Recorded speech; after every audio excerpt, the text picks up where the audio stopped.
How are we, lads? Welcome back to the YouTube channel. My name is Nick from Australia, and welcome to the NRL Good Friday football review for round 7 of the NRL. We saw 2 games of football today. We saw the Bulldogs thrash the Rabbitohs this afternoon in front of 65,000 people at a Cool Stadium, 32 points to nil. And then we just saw an upset up there at Suncorp Stadium. The Dolphins beating the Storm 42-22 after trailing 16-2. An unbelievable second half from the Dolphins. Absolutely fantastic. Crazy stuff, man. Crazy stuff. But before we go any further, I want to say to you guys, if you are new around here, do not forget to like the stream and subscribe to the channel. If you're a regular viewer, obviously I expect you to like and subscribe if you haven't already. And thank you all for tuning in. I hope you guys are all doing fantastic.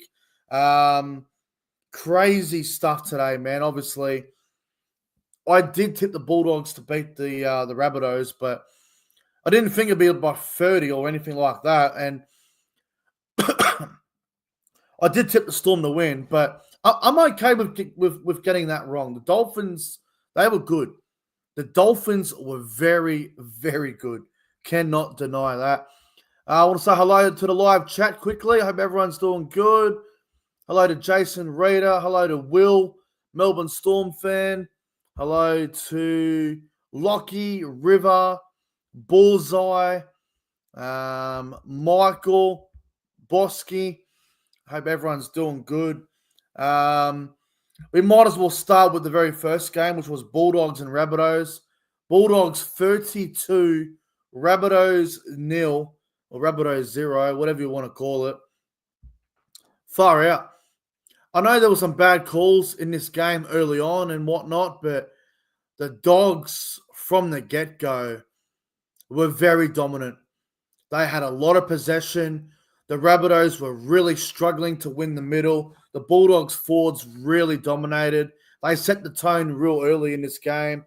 The Rabbitohs just looked really predictable when they had the ball, and they looked all over the place, man. Cody Walker probably shouldn't have played. He did not look anywhere near 100%. Yeah, I'm not sure what's going on there at the Rabbitohs. I know there's a lot of injuries at the Rabbitohs. I understand. I think they've got the most injuries in the whole competition, which is not what you want. But they were outplayed. The Dogs were so good. 32-0, unbelievable. I mean, when you've got the 2 starting front rowers scoring the first 2 tries of the game, you know you're in trouble. Josh Curran and then Max King. Then off the bench, Sitili Tupouniua got a try. Jacob Preston got one in the back row, continuing his origin case. Preston's been playing well all year, and Bronson Xerri as well at the end.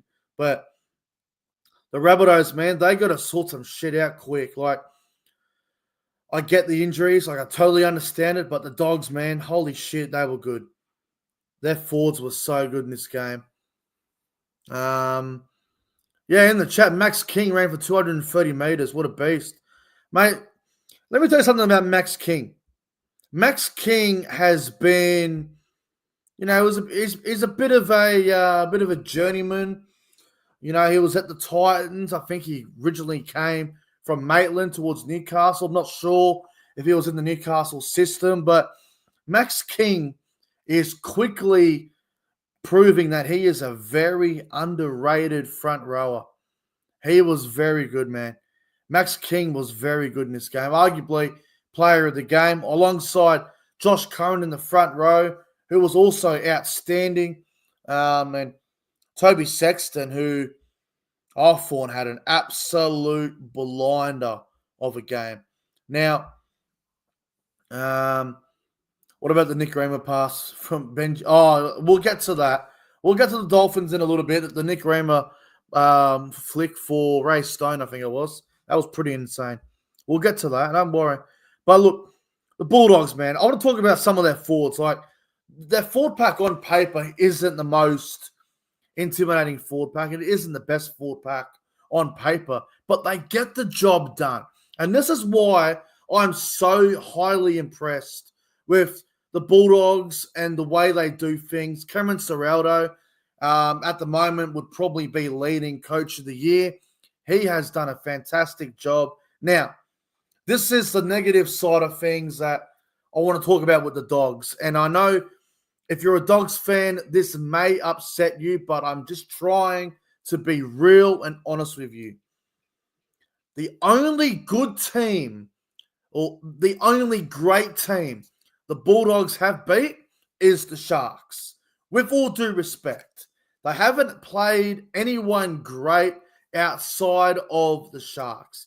Now, I know you can only play what's in front of you, but if there's one criticism of the Bulldogs, they've only beaten one good team from last year, and that was the Sharks. Now, the one thing that the Bulldogs have done very well is work on their defense. They left the Rabbitohs scoreless here today. They left the Knights scoreless 2 weeks ago. So holding teams to nil is something that the Bulldogs are really working on, man. Now, with all due respect, you look at the Bulldogs draw. They beat the Dragons. Wasn't an easy game, but they got it done in the end. Then they beat the Titans, who are probably a team that's somewhere between 12th and 17th, if I'm being honest. Then they beat the Eels in a fairly tough game. That was obviously a rivalry game, so form goes out the window in that one. Then the most impressive win of the season, they went down to Cronulla on a wet Saturday night, and they bashed the crap out of the Sharks, 20-6. That was the game where I was like, okay, the Dogs might be legit. That was the game where I thought the Bulldogs might be legit. And they've backed it up every week since. Obviously, they beat the Knights the other week, 20-0, had a bye. And then tonight, they kept the Rabbitohs scoreless, like they did to Newcastle 2 weeks ago. So, obviously, you can only play what's in front of you, but the Sharks game was impressive. The last two have also been very impressive, not conceding any points. Now, I'll say this. Do I think the Bulldogs can win the comp? I think if it was a defensive game and they won like 10-6, 8-6, 12-10, sure. Why not? If it was a high-scoring shootout, I don't think they could win the comp. Are the Dogs my pick to win the comp? No, they're not. But they deserve to be top 4 contenders and talked about as a premiership contender. They deserve the hype.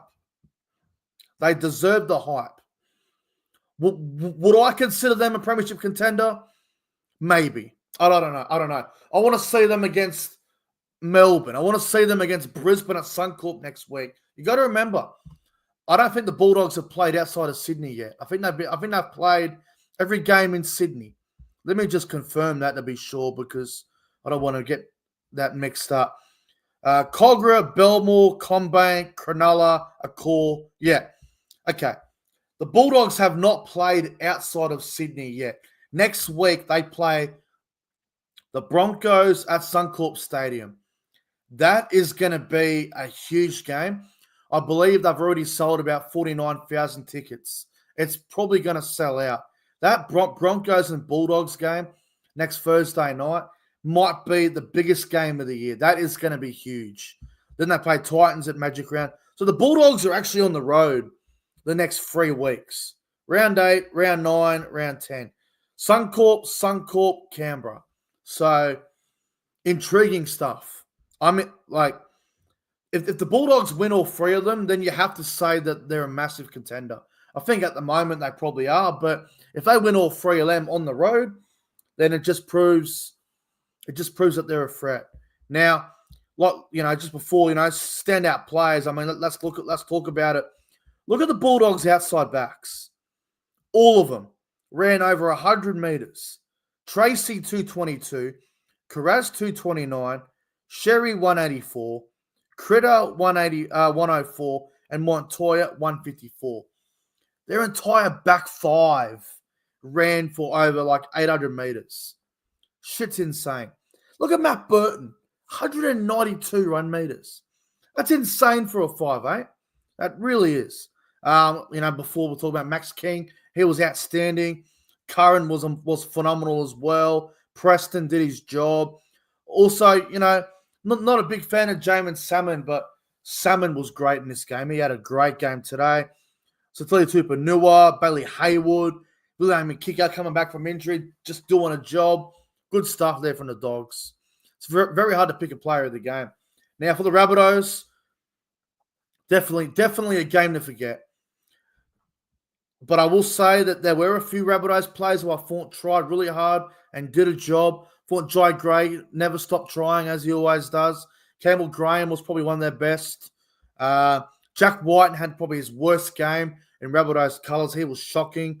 Same with Isaiah Tass. Thought Tallis Duncan and David Mawali did a great job off the bench. Everyone else for the Rabbitohs were fairly quiet, in my opinion. Well, obviously, Lewis Dodd come on and played a bit of halfback there for about 20 minutes. Thorne looked really good when he came on. The team, like the Rabbitohs, looked a bit better with the attack. Obviously, they didn't get any points, but they looked a bit better with the football. But great win for the Bulldogs. Very dominant. They were the better team from the get-go, and they deserved the win. They were outstanding. My player of the game, look, tough to pick because there's so many of them that had great games, but I'm going to give it to Max King. Max King for player of the game. Look, 232 run meters, scored the second try of the game, played 60 minutes.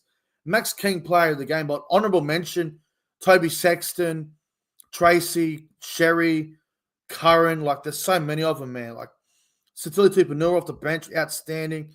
So many of them, but great win for the Bulldogs, and we'll see how they go next week against the Broncos. That's going to be a major, mega blockbuster game, let me tell you. Now on to the other game, Dolphins 42, Storm 22. This was big. The Storm were actually leading this game. They were leading 32. They were leading 16-2. And then the Dolphins got back in it. They were down 16-12 at halftime. And the Dolphins, in that second half, were absolutely phenomenal. Like, they couldn't have played a better game. I know they conceded 22 points, and I don't think Christian Wolf will be happy about that. But this was easily the Dolphins' best game of the year. Like, I know they had a good win over Penrith last week and the Titans the week before, but this was way better. This was way better, man. I really wanted Dolphins to get 50. Trust me, a lot of people did. Now, a couple of things I want to note about the Dolphins. They're a really, really gutsy side, and they love to throw the ball around. Second half in particular, they were spreading that ball like it was no tomorrow. It was absolutely incredible. The try scorers from the Dolphins. Josh Kerr got one in game 100. Congratulations to him. Bodstock got one. Ray Stone got a double. Connolly Lemu got one. Cody Nikarima got one. And Herbie Farnworth got one. And for the Storm, Kane Bradley got a double. Xavier Coates got one. Ryan Papenhuyzen got one. The Dolphins, man, like, when you play the Melbourne Storm, when the Melbourne Storm are leading 16-2, you never, ever see the Storm drop that. Like, I know they lost Jack Howarth to a dislocated shoulder. Harry Grant didn't play due to a hamstring injury. I think they lost someone else. I think Joe Chan was in the centers at one point. They lost a few players due to injury, and it wasn't good. It wasn't great for the Storm. Jerome Hughes was in doubt to play this game, but he did play. He probably shouldn't have. Obviously, it was a bit all over the place. He didn't look 100% either. But it was just an incredible performance from the Dolphins. Harry Grant out for about 4 weeks is a big loss for the Storm. They started Bronson Garlick at 9, which I thought he did a very good job in the first 15, 20 minutes. But I think you're just going to move Wishart to 9 and play on the back of that, because feel like you get more of Garlick off the bench with that rotation. Like, obviously, Harry Grant's Tyrone Wishart's probably a better impact player, but I think with Harry Grant not being there, you would probably get more out of Wishart starting, Garlick off the bench. That would be the way I would do it. But hey, I'm not Craig Bellamy. I'm just giving you my view on how I would do that. But the Storm's edges tonight, I've never seen the Storm miss so many tackles. Like the try that Ray Stone scored, the one where Nikorima made that line break, the unbelievable flick, reminded me of Benji Marshall 2005. To Ray Stone, the score was outstanding. Now, the one try that got me out of my seat and started clapping because it was absolutely outstanding, the Connolly Lemu try, the vision and the playmaking ability of Isaiah Katoa was absolutely fantastic. I genuinely got out of my chair in the lounge room and I started clapping because that was brilliant vision from Isaiah Katoa. And the kid's not even in his prime yet. Can you imagine Katoa in like 3 or 4 years from now when he gets to his prime? He's going to be a top 3 halfback. I'm telling you now, he's a good player. But yeah, the Storm obviously, look, don't want to make excuses for them. They did have a few injuries, which didn't help their cause. But you can only play what's in front of you, man. Like the Storm still had Pappenhausen, I still had Munster, I still had Hughes, I still had Eli Katoa. Eli Katoa's when they did that grubber kick for him and he dropped the ball, that was, gee whiz, that was shocking. Katoa's going to finish those. I think there was 3 of them where Katoa should have scored, but he didn't. Kamikamiva didn't play many minutes. I think he might have got injured as well. But, yeah, tough night out for the Storm. Great win for the Dolphins. Full credit to the Dolphins. Everyone thought they were dead and buried. I think they were 0-4 to start the year or whatever it was. Now they've won 3 in a row. They're starting to look pretty good. So, fair play to the Dolphins. Fair play to them. Now, standout players, there were several for the Dolphins. Herbie Farm were fantastic. Jack Bostock, Bostock did concede 2 tries to Bradley where it was like a one-on-one contest in the air. I don't think he'd be happy with that, but overall he was very good. Isaiah Katoa, outstanding. 3 tries from Katoa. He was great. I thought Daniel Saifiti was very good. Fini Filiaki had some good touches. Tom Gilbert was great. Ray Stone, guys. Ray Stone. What a performance from him. Josh Kerr was outstanding. Connolly Lemu off the bench. Very good stuff as well. Also, I forgot to mention, Max Platt got injured in the first 15 minutes. And the Dolphins still came back. And they kicked on and they gave it to the Storm. So, very impressive from the Dolphins. Great win from the Dolphins. Well played to them. All you can do is praise them. All you can do is praise them. The Storm, they have a few injuries. They do play the Rabbitohs next Friday night on Anzac Day against the Rabbitohs. The Rabbitohs have never won in Melbourne. So, look, you'd expect Melbourne to bounce back, but the Rabbitohs have had a couple of bad games now and Storm have got a few injuries. So, it's going to be interesting to see how that game goes next Friday night. Storm will go in as favourites, but you can't underestimate the Rabbitohs, especially Wayne Bennett coached teams. But what a win for the Dolphins. They deserve massive credit and, absolutely fantastic stuff. My player of the game, I'm going to go Isaiah Katoa. Isaiah Katoa absolutely impressed me. He was outstanding. He's my player of the game. Thoughts on the Jai Arrow versus Dogs fans? I've seen the video. Hard to really comment on it because we don't really know what was said. Apparently Jai Arrow's family was threatened or something or whatever. But I don't really know much about it, man. I've seen the video. I've seen people going on about it, but I wasn't there. I don't know.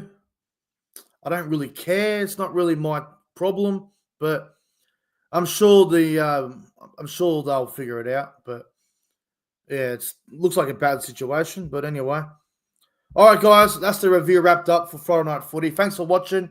I'll see you guys tomorrow for the Saturday Night Football review. Anyway, Take care, everyone. Like and subscribe to the channel. And see you guys tomorrow.